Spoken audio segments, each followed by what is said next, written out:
हरियाणा जम्मू कश्मीर विधानसभा चुनावों के बाद राहुल का पहला बयान। हरियाणा चुनावी नतीजों पर कहा, चुनाव आयोग से शिकायत करेंगे। बकौल राहुल गांधी, संघर्ष जारी रहेगा। राहुल गांधी का बयान आपके स्क्रीन पर। जम्मू कश्मीर के लोगों का तहे दिल से शुक्रिया। प्रदेश में इंडिया की जीत संविधान की जीत है, लोकतांत्रिक स्वाभिमान की जीत है। हम हरियाणा के अप्रत्याशित नतीजे का विश्लेषण कर रहे हैं। अनेक विधानसभा क्षेत्रों से आ रही शिकायतों से चुनाव आयोग को अवगत कराएंगे। सभी हरियाणा वासियों को उनके समर्थन और हमारे बब्बर शेर कार्यकर्ताओं को उनके अथक परिश्रम के लिए दिल से धन्यवाद। हक का, सामाजिक और आर्थिक न्याय का, सच्चाई का यह संघर्ष जारी रखेंगे। आपकी आवाज बुलंद करते रहेंगे।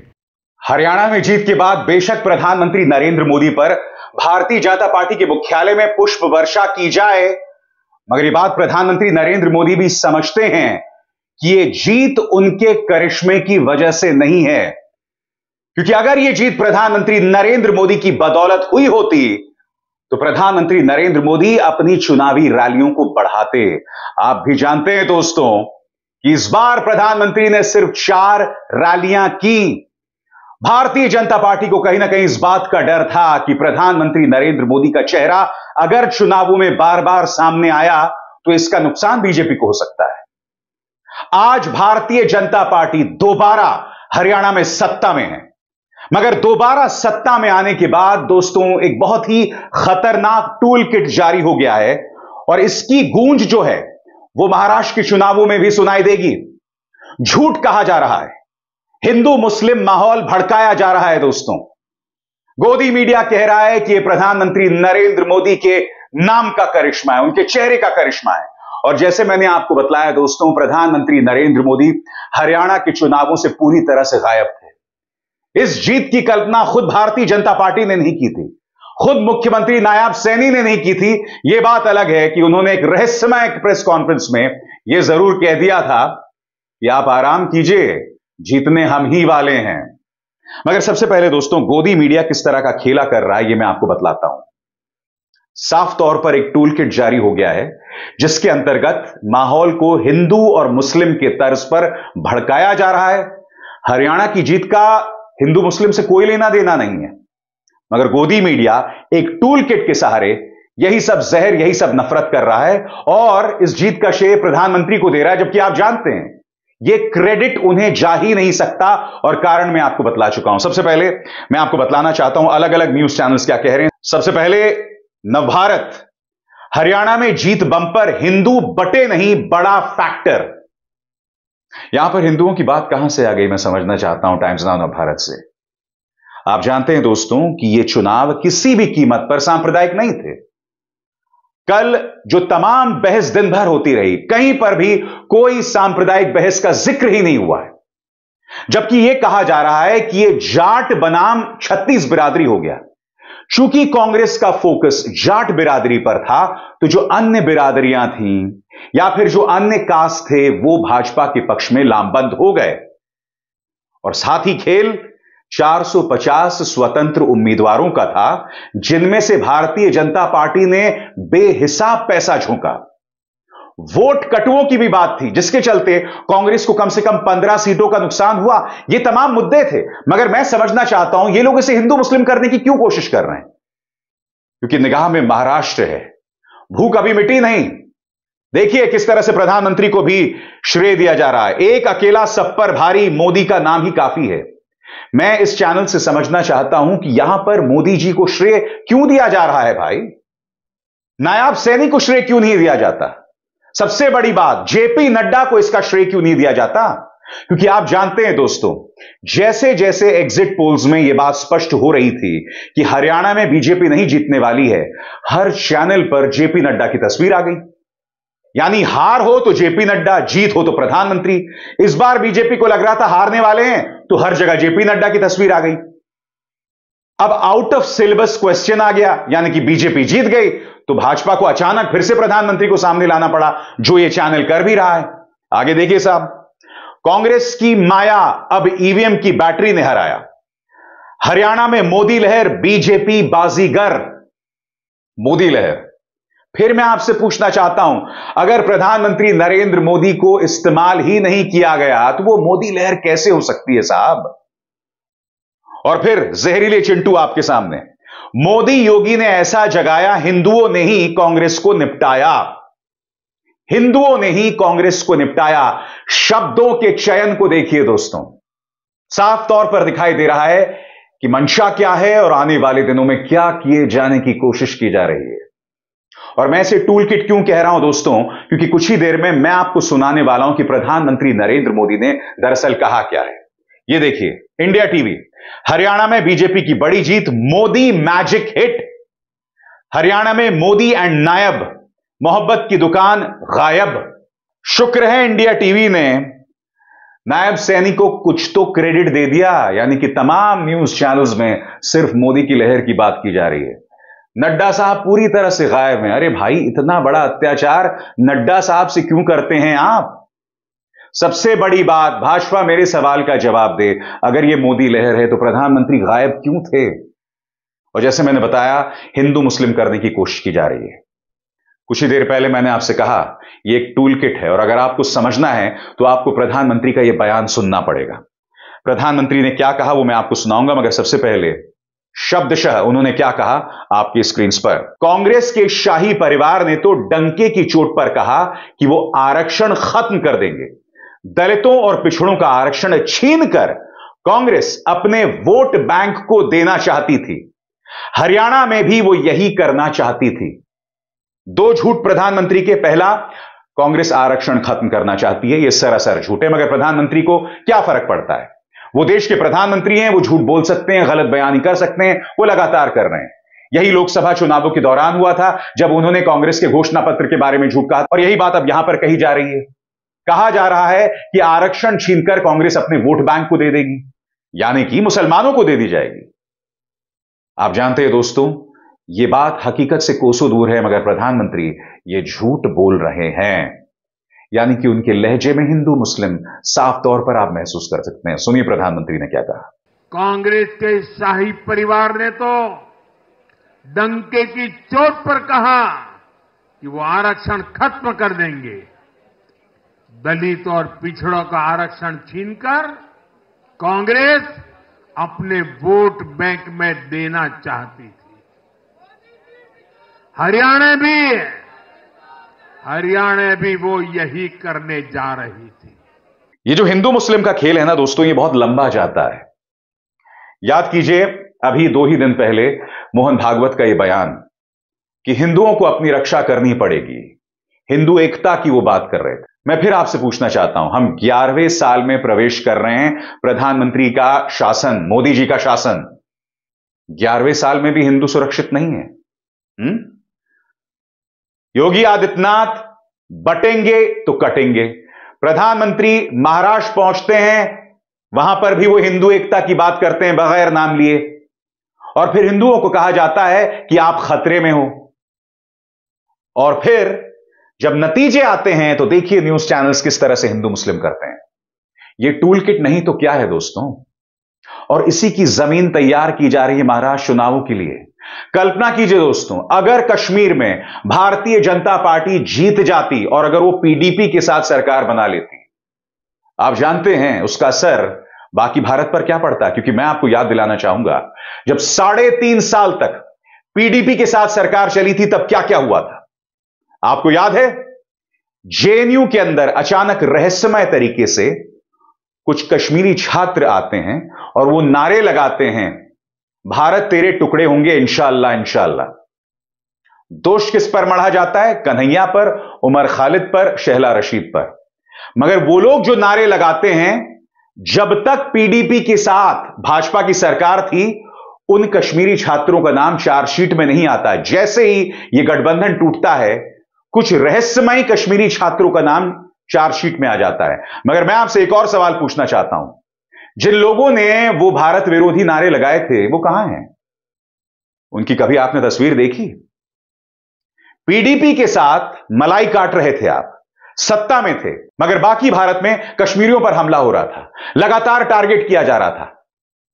यानी कश्मीर में सत्ता में भी रहोगे, मगर जब तुम यह कहते हो कि कश्मीर हमारा अभिन्न अंग है, तो तुम कश्मीरियों को अपना अभिन्न अंग मानने को तैयार नहीं हो। अगर भारतीय जनता पार्टी कश्मीर में जीत जाती तो यकीन मानिए दोस्तों, बाकी भारत में उसके नाम पर जबरदस्त राजनीति होती, हिंदू मुस्लिम वाली राजनीति होती। मगर ऐसा है नहीं कि अभी नहीं होगा, क्योंकि अब उमर अब्दुल्ला जो हैं वो मुख्यमंत्री बन सकते हैं, यानी कि सत्ता में बीजेपी नहीं है। मगर आप भी जानते हैं सारी ताकत राज्यपाल के पास है, मनोज सिन्हा के पास है, सारी ताकत उनके पास है।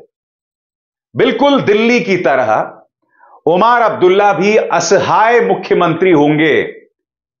ताकत उनके पास नहीं होगी, मगर होने क्या वाला है, उमर अब्दुल्ला को बदनाम किया जाएगा। ठीक है, पत्थरबाजी, ये तमाम चीजों की चर्चा की जाएगी। ताकत उनके हाथ में नहीं है, लॉ एंड ऑर्डर उनके हाथ में नहीं होने वाला है, मगर फिर भी उसके नाम पर भारतीय जनता पार्टी राजनीति करेगी। तो कश्मीर में भी जो चुनाव आए हैं ना, वो दो धारी तलवार है। भाजपा सत्ता में आती तब भी नुकसान, और अब सत्ता से बाहर है तब भी खेला हो सकता है। इसीलिए मैं आपसे बार बार कह रहा हूं, हरियाणा में भाजपा जीत गई है, मगर उसका परिणाम यह हुआ है कि अब आने वाले दिनों में घोर सांप्रदायिक राजनीति होने वाली है, और इसका असर आप महाराष्ट्र में देखेंगे। उसकी शुरुआत हो चुकी है। मैं आपको सरसंघ चालक का बयान सुना चुका हूं, दिखा चुका हूं। प्रधानमंत्री का बयान आपको मैं दिखा चुका हूं, जिसमें वो वोट बैंक राजनीति की बात कर रहे हैं, यानी कि बाकायदा जमीन तैयार हो रही है और गोदी मीडिया उसमें पूरी मदद दे रहा है। दुख की बात यह है दोस्तों कि महाराष्ट्र के अंदर आप जानते हैं टी राजा सिंह इससे पहले ही गली गली घूमकर मुसलमानों के खिलाफ जहर उगल चुका है। नतीजा आपको याद है, औरंगाबाद में सांप्रदायिक तनाव हो गया था। और अब आने वाले दिनों में मैं दावे के साथ कह रहा हूं, हेमंत बिस्व शर्मा मैदान में होंगे, योगी आदित्यनाथ मैदान में होंगे, और इनके बयानात देखिएगा, क्योंकि यही इन्होंने हरियाणा के चुनावों में किया था। यह अपने आप में बहुत ही ज्यादा चिंताजनक है दोस्तों। चुनाव आप जीत जाइए, मगर उसके जरिए माहौल को सांप्रदायिक मत बनाइए। दोस्तों, चूंकि हम हरियाणा की बात कर ही रहे हैं, तो इस सवाल पर भी हमें गौर करने की जरूरत है कि क्या इस हार से राहुल गांधी ने कुछ सीखा। आज मैं आपके सामने कुछ तथ्य रखने वाला हूं दोस्तों, कुछ चेहरों पर गौर कीजिएगा। भूपेंद्र हुड्डा, कुमारी शैलजा, रणदीप सुरजेवाला, ये सब मुख्यमंत्री पद के दावेदार थे। कुमारी शैलजा लगातार भूपेंद्र हुड्डा के खिलाफ बयान दे रही थी, खुलकर बयान दे रही थी, मानो वो किसी कोप भवन में बैठी हुई हैं। बड़ा प्रश्न, क्या राहुल गांधी ने ये जो दरार है उसे पाटने की कोशिश की? जब चुनाव चल रहा था तो क्या इसे संबोधित करने की उन्होंने कोशिश की? बिल्कुल नहीं की। राहुल गांधी ने बस एक तस्वीर के जरिए संदेश देने की कोशिश की, दोनों का हाथ जोड़कर कि ऑल इज वेल, जबकि आप जानते ऐसा नहीं हुआ। पर्दे के पीछे राहुल गांधी को इन दोनों नेताओं को बिठाना था, मंत्रणा करनी थी, बातचीत करनी थी, वो उन्होंने बिल्कुल नहीं किया। नतीजा आपके सामने है। अब भी जब चुनावी नतीजे आ गए हैं, कुमारी शैलजा बगैर हुड्डा साहब का नाम लिए इस तरह की बातें कर रही हैं, जबकि वो सांसद हैं। कांग्रेस के पास सब कुछ था। एंटी इनकम्बेंसी लहर, सत्ता विरोधी लहर जो चल रही थी, 3 बड़े राष्ट्रीय मुद्दे, अग्निवीर, भारतीय महिला, हरियाणा की महिला पहलवानों का अपमान, यौन उत्पीड़न, किसान आंदोलन। मैं जानता हूं व्यवस्था उनके हाथ में नहीं थी, व्यवस्था पूरी तरह से भारतीय जनता पार्टी के हाथ में थी, और यही आरोप भी लगाया जा रहा है ईवीएम्स को लेकर कि वहां धांधली हुई है। मैं एक बात स्पष्ट कर दूं, मैं ईवीएम पर तभी बोलूंगा जब प्रमाण सामने आएंगे, मगर जो चीज आपके हाथ में थी, क्या उसे संबोधित किया गया? इस पर तो चर्चा होनी चाहिए ना। राहुल कब तक इस तरह से आंखें बूंदे रहेंगे? छत्तीसगढ़ में भी वही हो रहा था, नतीजा आपके सामने है। मध्य प्रदेश में तो आपके हाथ में सत्ता आ गई थी। जब वो दोहराव दिख रहा था तो राहुल गांधी ने इसे संबोधित क्यों नहीं किया? क्या राहुल गांधी को अपने ईगो के खिलाफ दिखाई देता है लोगों से संवाद करना? क्या राहुल गांधी के अंदर भी माननीय मोदी जी की तरह अहम ब्रह्मास्मि का भाव है कि मैं अपनी बात तो करूंगा, खुद को जननायक जो है वो साबित करूंगा, मगर पार्टी के अंदर जो झूठम पैजार चल रही है उसे बिल्कुल भी संबोधित नहीं करूंगा। कांग्रेस की सबसे बड़ी दिक्कत यह है कि आज की तारीख में जहां जहां भाजपा से उसका सीधा टकराव है, उसकी हालत बहुत कमजोर है। कांग्रेस ये लगातार कहते रहे कि भाई लोकसभा के अंदर अपने आंकड़ों को आपने डबल कर लिया, मगर यह भी हकीकत है कि अगर अखिलेश यादव, तेजस्वी, के स्टालिन तमिलनाडु में ये सहयोगी दल ना होते तो आपका इतना अच्छा प्रदर्शन भी ना होता। यह भी एक फैक्ट है जिससे कांग्रेस मुंह नहीं मोड़ सकती। हकीकत यह है कि जहां जहां आपका भाजपा से सीधा संघर्ष था वहां पर आपको पटखनी मिली है, चाहे वो उत्तराखंड हो, चाहे वो हिमाचल हो, चाहे वो मध्य प्रदेश हो, तमाम जो राज्य हैं वहां पर पटखनी मिली है। जहां जहां आपको सफलता मिली है, चाहे वो राजस्थान हो, चाहे वो हरियाणा हो, आपको सबक लेना चाहिए था, मगर आप सबक नहीं ले रहे हैं। अति आत्मविश्वास का शिकार हो गए थे। आप पहले से मान के चल रहे थे आप जीत गए। पार्टी के अंदर जो दरारें थीं, जो फॉल्ट लाइंस थे, उसे आप संबोधित नहीं कर रहे थे। नतीजा आपके सामने है। बड़ा प्रश्न कि क्या कांग्रेस महाराष्ट्र के लिए सबक लेगी? हकीकत यह है दोस्तों, इस हार के बाद कांग्रेस का आत्मविश्वास न्यूनतम स्तर पर चला गया है। और मैं आपको बतला सकता हूं कि अब महाराष्ट्र में जब टिकटों का बंटवारा होगा तो कांग्रेस पूरे आत्मविश्वास के साथ डिमांड कर भी नहीं सकती और उसे करना भी नहीं चाहिए। इस चुनाव को पूरी तरह से उद्धव ठाकरे और शरद पवार के हवाले कर देना चाहिए। कांग्रेस को एक सहयोगी भूमिका में होना चाहिए। यह अहंकार नहीं चलेगा। हरियाणा के अंदर सहयोगी दलों के साथ भी आपने वही अहंकार किया। इंडिया अलायंस पूरी तरह से गायब था। न समाजवादी पार्टी, न आम आदमी पार्टी, कोई कुछ नहीं था। अहंकार सिर चढ़कर बोल रहा था, क्योंकि कहीं ना कहीं भूपेंद्र हुड्डा और दीपेंद्र हुड्डा ने पहले ही सोच लिया था कि हमारा चीफ मिनिस्टर और डिप्टी चीफ मिनिस्टर बनना तय है। हेलीकॉप्टर्स किनके लिए उड़ते थे सब जानते हैं। नतीजा यह दोस्तों कि शैलजा चुनाव ही नहीं लड़ रही थी। उनके पास एक मजबूत दलित चेहरा था कुमारी शैलजा के तौर पर, मगर शैलजा को लग रहा था कि भाई 72 सीटों में तो भूपेंद्र हुड्डा अपने पसंद के कैंडिडेट्स उतार रहे हैं, मैं क्यों मेहनत करूं? परिणाम आपके सामने है, जो अपने आप में चिंताजनक बात है। कायदे से जाट नेताओं के अलावा आपको अन्य जातियों के नेताओं को भी तरजीह देनी चाहिए थी, उन्हें आगे करना चाहिए था। आप पूरी तरह से नाकाम हुए।